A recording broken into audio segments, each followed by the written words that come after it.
Welcome to S.N. Chaudhary Physics classes at BD Gurukul. Today I am going to describe magnetic field produced by a solenoid. Really, solenoid is an insulating conductor in the form of helix. Helix कहते हैं जैसे इस तरह से लपेटे हुए हैं in the form of helix. अब इसी हेलिक्स में there is a number of turns. Each turn behave as a current carrying loop, circular loop having current. Each turn में करंट होते हैं और each turn behave as a magnet. Then total magnetic field of the solenoid is vector sum of all magnetic field produced by each turn. इसी को बेटा देखो, it is one of the most important question of CBSE. Ampere circular law में 3 questions है. एक आपके magnetic field due to infinite long conductors, solenoid and toroid. इन तीनों में से कोई एक आना गारंटी है. कभी कभी बच्चे को हम कह देते हैं एक कर लो, लेकिन नहीं, इन तीनों में से कोई भी क्वेश्चंस आपको आ जाते हैं. अच्छा, दूसरी बात, इनमें बच्चे डेरिवेशन करके जैसे चले जाते हैं. केवल डेरिवेशन ही नहीं पूछते, इसके बारे में और भी कुछ बातें पूछते हैं. अब ये बातें जो पूछते हैं तो उसी को हमने यहाँ पर दिखाने का प्रयास किए हैं. तो आपको यदि सोलिनॉइड के बारे में पूछते हैं, केवल डिराइव कर दिए मैग्नेटिक फील्ड, उससे नंबर नहीं मिलते हैं. 3 मार्क्स का क्वेश्चन है. तो first you put in introduction. अब इंट्रोडक्शन में आई हैव रिटन 4 पॉइंट्स. आप 1 पॉइंट लिख दो, 2 पॉइंट लिखो. नहीं पूछा है तो जितना कम हो उतना लिख लो, लेकिन लिखना मस्ट है. अब इंट्रोडक्शन के कारण मैग्नेटिक फील्ड में कैसे बनते हैं तो देख लो. Introduction, a helical form of insulated conductor. मान लो ये कंडक्टर है, इंसुलेटिंग चढ़ा हुआ है इसके ऊपर से, तब इसको जब स्प्रिंग के शेप में डालते हैं ये कहलाता है helical form. Helical form insulated conductor is called solenoid. सबसे पहला सिंपल सा क्वेश्चन. सेकंड, इसी को हम यहाँ पर ये दिखा दिए हैं. और तब भी ध्यान में नहीं आए तो बेटा साइकिल के स्टैंड में एक स्प्रिंग लगा होता है. जब आप साइकिल के स्टैंड को फैलाते हो तो स्प्रिंग फैल जाते हैं, जब ऊपर आता है स्प्रिंग कर जाता है. स्प्रिंग खुलते ही स्टैंड आगे पीछे गिरता जाएगा. समझ लो उन स्प्रिंग के ऊपर इंसुलेटर चढ़ा हुआ है, तो वो भी हेलिक्स हुआ. अब इस साइकिल के स्प्रिंग तो इतना बड़ा होता है, लेकिन उसका रेडियस छोटा होता है. यहाँ पर हम क्या लिखते हैं, solenoid consist of an insulating long wire closely wound पास.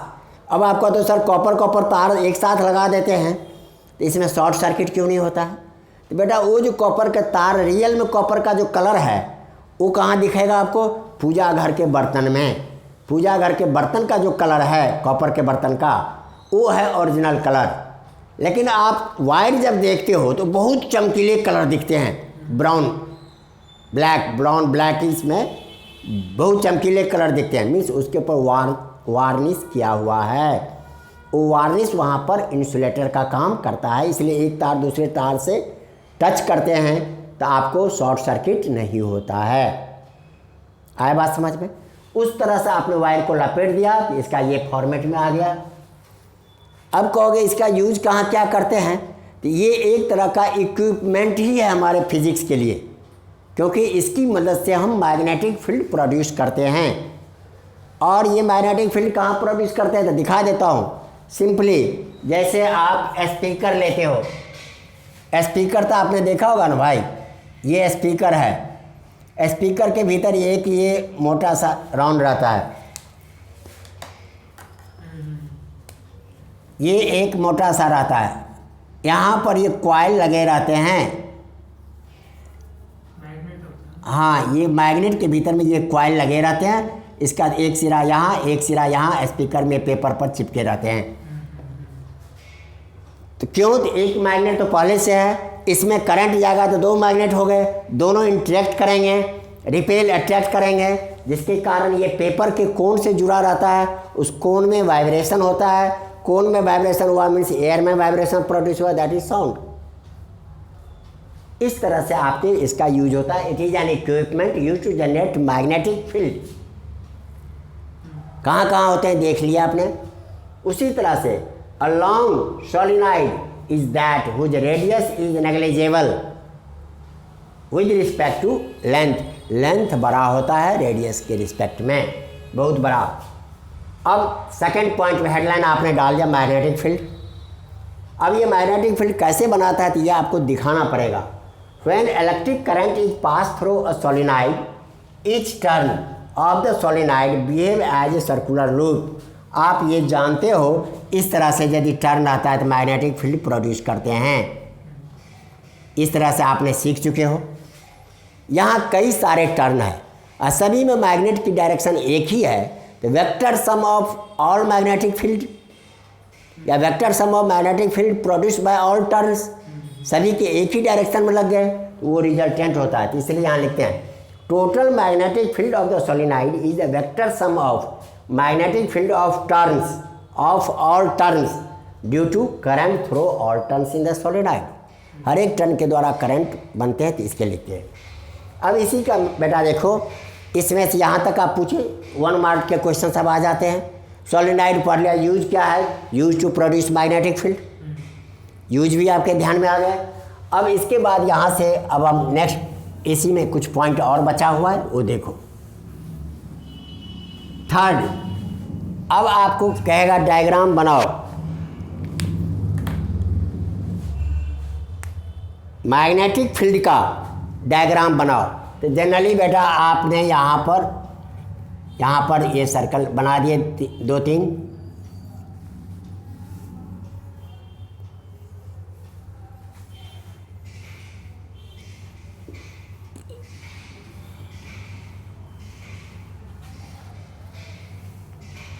ये आपके सर्कल है। कहने मतलब यहाँ से करंट एक वायर लगा देता है, ये डायग्राम देख लो बुक में। यहाँ पर आपके करंट की डायरेक्शन ये जो देखते हो एंटी क्लॉकवाइज, बच्चे से पूछते हैं सॉरी ये क्लॉकवाइज है, तो यहाँ पर फील्ड कैसा बनेगा, एंटी क्लॉकवाइज। एक जगह वायर भीतर जाते हैं, एक जगह वायर बाहर निकलते हैं करंट। इस तरह से ये दोनों डायग्राम बनाने के लिए यहाँ पर आप क्लॉकवाइज बना दिए, यहाँ पर एंटी क्लॉकवाइज बना दिए। इस तरह से 2 वायर खींच दिए, anti clockwise, anti clockwise, clockwise, anti clockwise, clockwise, 2 wire दे दिए। कहोगे सर ये क्या चीज़ है, तो बेटा देख लो जनरली हमारा ये सोलेनोइड है, तो इनको हम TS कर दिए, ट्रांसवर्स कटिंग कर दिया, हाफ हाफ, तो जो हाफ कर देते हैं उसी का ये डिजाइन है। अब यहाँ से मैग्नेटिक फील्ड इस तरह से एंट्री किया, इस तरह से एंट्री करके बाहर निकलेंगे। आपको ये कहेगा draw a diagram produce by magnetic field produce. Diagram और भी क्लियर आप NCERT से देख लेना। ये हो गया आपका, मैं लिख देता हूँ डायग्राम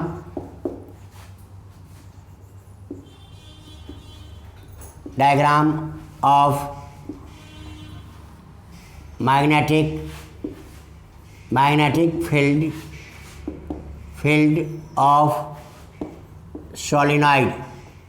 ये डायग्राम बनाने के लिए आपको देते हैं, तो ये आप क्लियर देख लेना वहाँ से, ठीक है। चौथा पॉइंट देखो,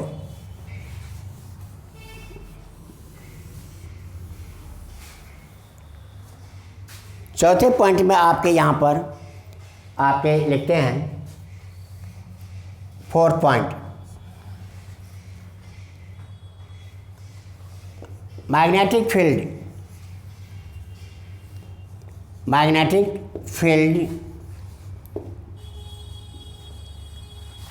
outside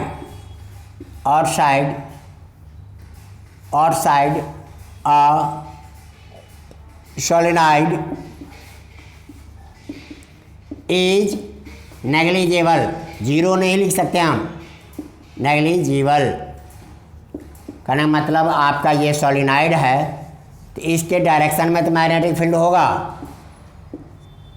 लेकिन यहाँ पर हम मैग्नेटिक फील्ड 0 मान के चलते हैं। बताओ बेटा, एक्सप्लेन करो। तो देखो बेटा, ये कॉइल है, मान लो ये कॉइल है, इधर मान लो इधर से इधर जा रहा है, ये N है, इधर S है, और इस कॉइल का N इधर है और S इधर है। तो दोनों जैसे हम निकालेंगे, एक इसको रिपेल करेगा तो एक अट्रैक्ट करेगा। कहने मतलब एक फोर्स एस वाला भीतर जाने का कहेगा और एन वाला ऊपर जाने का कहेगा, तो दोनों एक दूसरे के इक्वल करते हैं और अपोजिट होते हैं, इसलिए इसका रिजल्ट क्या मान के चलते हैं हम, नेग्लिजिबल या जीरो मान नेग्लिजिबल, दैट इज आपको जीरो लिख सकते हो।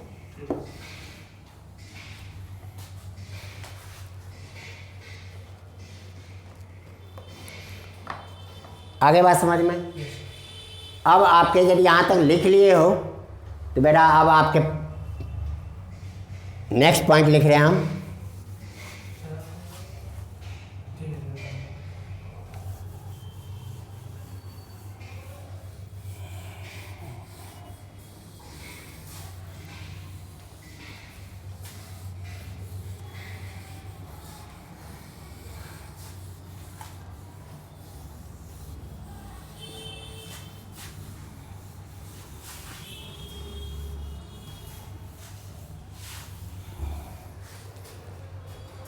अब यहाँ पर नेक्स्ट पॉइंट में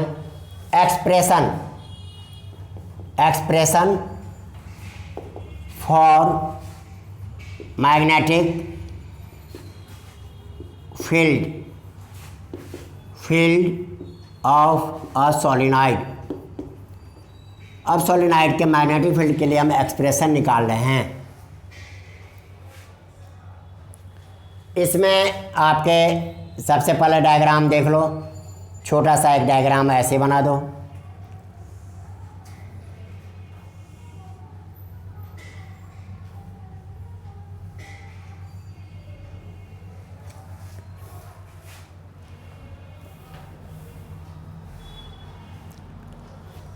अब यहाँ से बहुत सारे लाइन एंट्री करते हैं, यहाँ से बहुत सारे लाइन बाहर निकलते हैं।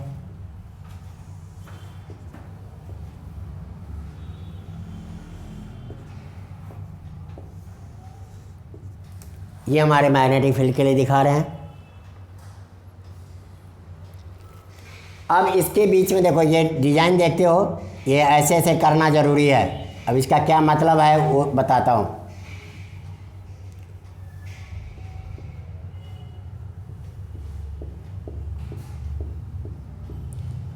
ये आपके सोलिनॉइड का एक टीएच सेक्शन है। जैसे सोलिनॉइड था उसको आपने ऐसे कट कर दिया, तो जहाँ वायर एंट्री करते हैं ये वायर का इंडिकेशन हो गया, वायर इन पॉइंट से भीतर जा रहा है। ये पॉइंट हो गया वायर के। अब जिनको नहीं मालूम है वो सोचते हैं डिज़ाइन बना दिया इसने। रियल में डिज़ाइन नहीं, बल्कि वायर एक जगह से निकलेगा, एक जगह एंट्री करेगा। हमने इस तरह से कट किए, ये फिंगर के सारे पोर्शन दिखेंगे ना, एक एक पॉइंट, ये पॉइंट वायर को शो करता है। हाँ, ऐसे इस तरह से वायर लपेटे हैं तो उसको कट कर दिया। समझ लो ये फिंगर इस तरह से वायर लपेटा, हमने कट किया, फिंगर का निशान तो सारे होगा, तो वो पॉइंट उसको इंडिकेट करता है। अब इसी पर हमने इस पोर्शन में एक छोटा सा ये कट कर लिया। ये हमने कट कर लिया, PQRS।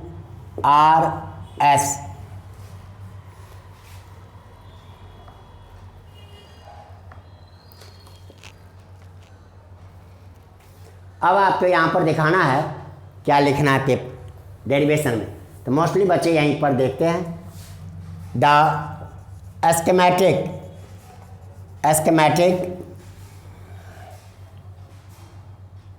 डायग्राम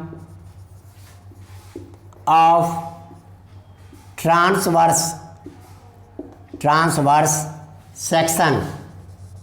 सेक्शन लिख ही दिए हैं। TS बायो वाला आराम से समझ जाएंगे, मैथ वाला नहीं समझेंगे तो transverse section.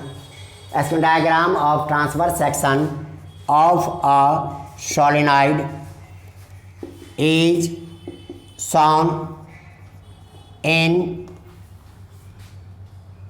figure. Let number of turns in solenoid equal to n हमने लिया, current through solenoid equal to हमने I लिया। ये हमने ले लिए consider.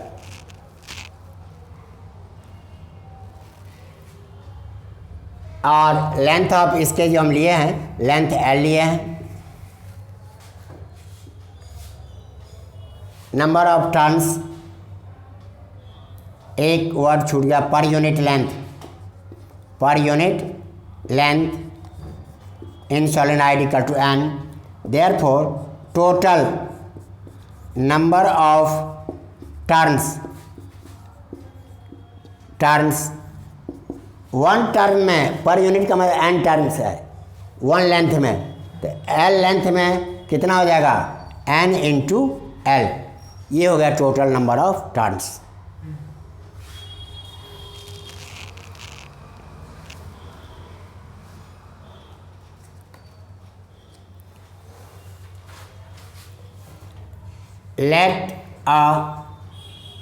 let an ampere law पर यूज कर रहे हैं, तो Amperian loop P Q R S in the middle of solenoid हमने लेट कर लिया। अब इसका मैग्नेटिक फील्ड हम निकाल देंगे।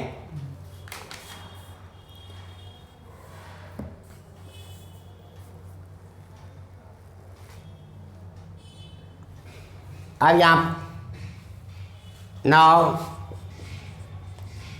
लाइन इंटीग्रल ऑफ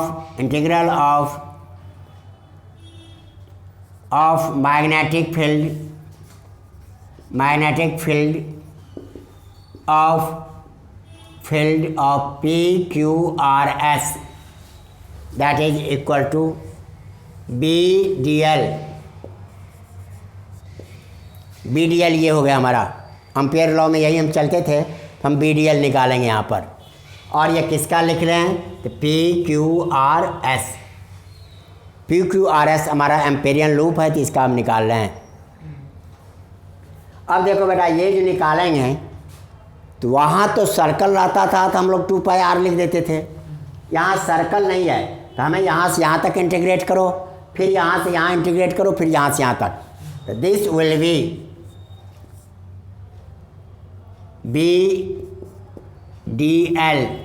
ये हम यहाँ पर पी क्यू लिख लेंगे, पी से क्यू तक, प्लस इंटीग्रल क्यू से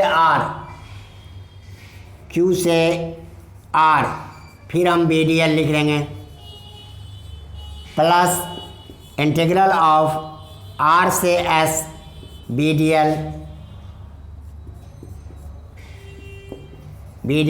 ये लिख दिए, प्लस इंटीग्रल ऑफ एस से आर बी डी एल, इनको हम टुकड़े में लिख दिए। अब वेल क्या होगा, जब हम सबकी वैल्यू एक साथ लिखें, ठीक है। अब इनकी जो वैल्यू हम लिखते हैं तो इस तरह से देखो, कई अलग अलग करके लिखते हैं, हम एक साथ ही लिख देते हैं। This equal to B D L P Q B D L cos 0 degree, क्योंकि बी का डायरेक्शन ये है और डी एल लेंथ भी हमारा ये है, तो दोनों का डायरेक्शन क्या हो गया, सेम, इसलिए B D L cos 0 degree. Q से R B D L cos 90 degree. R से एस बी डी एल, यहाँ पर जब हम लिखेंगे कितना हो जाएगा बताओ, बी डी एल यहाँ तो कोने के लिए कॉस 180 डिग्री हो जाएगा, प्लस एस से आर बी डी एल, ये भी हमारे पास कॉस 90 हो गया। अब हम क्या जानते हैं, cos 0 degree 1, cos 90 degree equal to 0, जहाँ 90 है वहाँ तो 0 हो गया, and this is outside the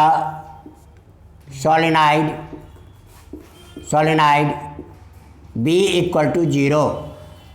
इस तरह से हमारे पास यहाँ पर देख लो PQBDL बचा हुआ रह गया, ये टर्म 0 हो गया, ये टर्म 0 हो गया, ये टर्म 0 हो गया, B बाहर आ गए, DL that is B into L. PQ को बड़ा से बड़ा हम करेंगे तो ये लेंथ हमने कितना लिए थे, ये L मान लो यहाँ से आता।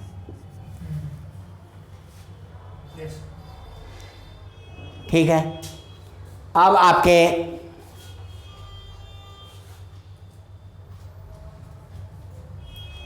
यहाँ तक समझ में आ गया। अब आपके देख लो one turn has I current, तो टोटल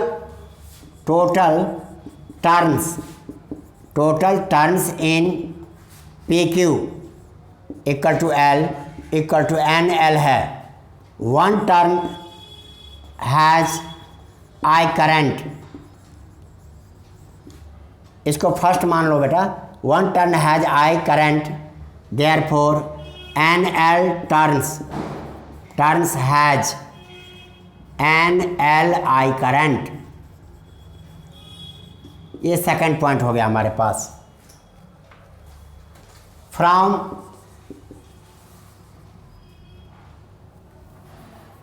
यूजिंग, यानी तो ये सेकंड नहीं, देखो using ampere's circuital law,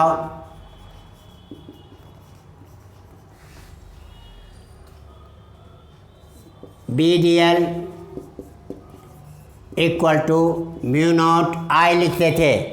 I means वहाँ एक टर्न हमने लिया था, यहाँ बहुत सारे टर्न है, यहाँ लिखेंगे हम टोटल करंट। अब यहाँ पर BDL की वैल्यू क्या आ गया, B इंटू एल, और म्यू इंटू टोटल करंट कितना निकाल दिया ऊपर में हमने समझा के NLI, तो NLI।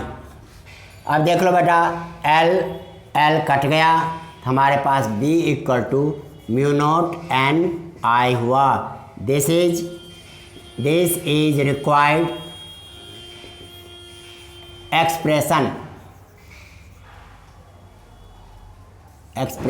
Required expression.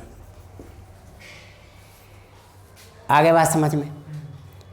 अब यदि ये आपके एक्सप्रेशन फॉर, इसके भी हम पार्ट A कर देते हैं, पार्ट A में निकाल दिए, और B पार्ट में आप लिख लो, यहाँ पर कभी कभी ज़रूरत पड़ जाते हैं। B मैग्नेटिक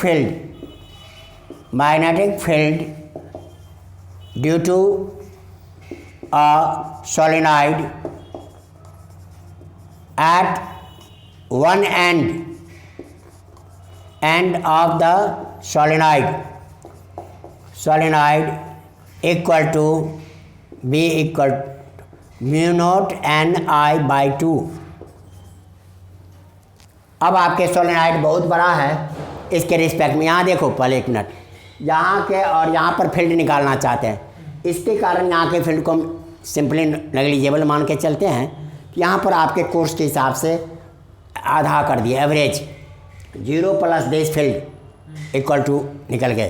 तो उसको याद रखना for competition point of view. It's derivation is beyond of your syllabus. आए बात समझ में? पॉज।